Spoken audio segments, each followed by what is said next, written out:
Bonjour à tous, merci d'être là. Bernard, pas les troubles faites. Mais vous voulez ton avis quand même. Bernard. Bien, vous savez que nous avons eu la triste nouvelle du décès de Christian Cabrol cette semaine. Et bien sûr, c'est Irak Ganjbach qui fera son éloge. Il ne pouvait pas venir aujourd'hui, donc on le fera dans une prochaine séance. Mais je vous propose néanmoins de respecter une minute de silence en l'honneur de ce chirurgien qui a été un grand de la chirurgie cardiologique et un grand de la chirurgie française du XXe siècle. Et donc, si vous le voulez bien, nous allons faire une minute de silence.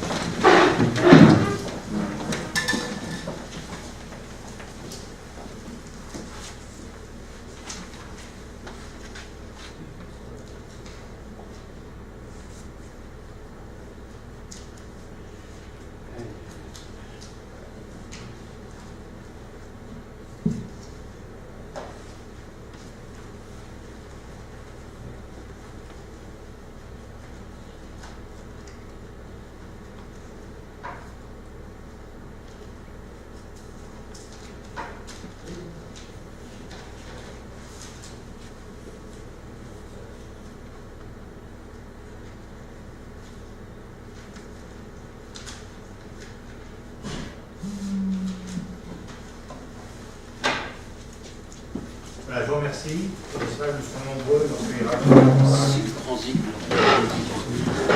Alors, avant de commencer la séance proprement dite, Patrice va nous faire un petit résumé de la séance précédente. C'était la jonction inerte-vivant.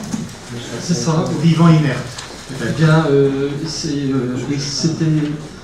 jonction inerte et vivant. Je veux rappeler que Christian Cabrol, en 2002, avait eu un prix de notre académie qui n'est donné que tous les 5 ans et qui s'appelle le prix Lanong.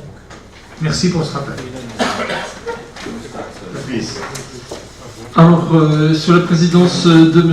Dominique Franco, le modérateur était le professeur Jean-Pierre Courpier de Cochin. Alors, dans cette salle, la première séance était de Michael Perromort. Tous les intervenants étaient de Paris, à l'inerte et le vivant en chirurgie urologique. Commentateur Marc-Olivier Piquet. 2 commentaires et questions, dont M. François Richard. La deuxième communication était de Laurent Chiche, Thibaut Couture, Fabien Coscas, avec un commentaire de Fabien Coscas, l'inerte et le vivant en chirurgie vasculaire.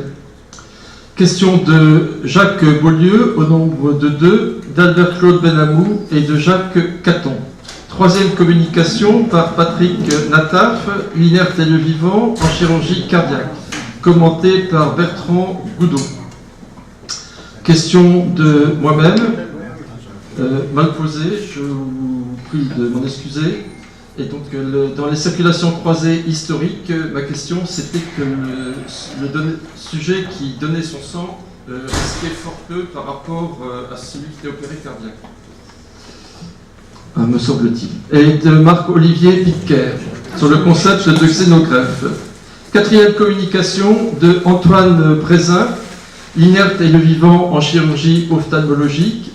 Alors, communication encore plus brillante que les autres, qui était déjà remarquable et où nous avons beaucoup appris.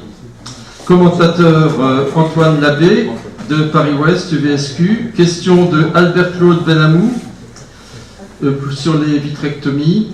Bertrand Goudot, la découpe sur un plan. Henri Bismuth sur l'œil artificiel, qui ne paraît pas encore au point. Et de Richard Villet pour l'artificiel vers ou sur le cerveau. Et en 5e et dernière communication par Laurent Sédel, toujours le même titre au début, l'inerte et le vivant en chirurgie orthopédique, communication extrêmement brillante.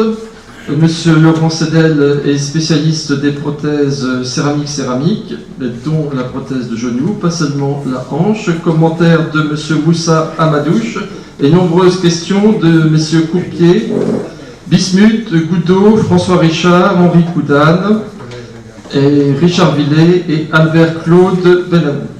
Au total, une séance extrêmement brillante et remarquable. Merci de votre attention. Merci Patrice pour ce compte rendu. Est-ce qu'il y a des questions concernant cette séance? Si pas de questions, on considère qu'elle est validée. Merci beaucoup.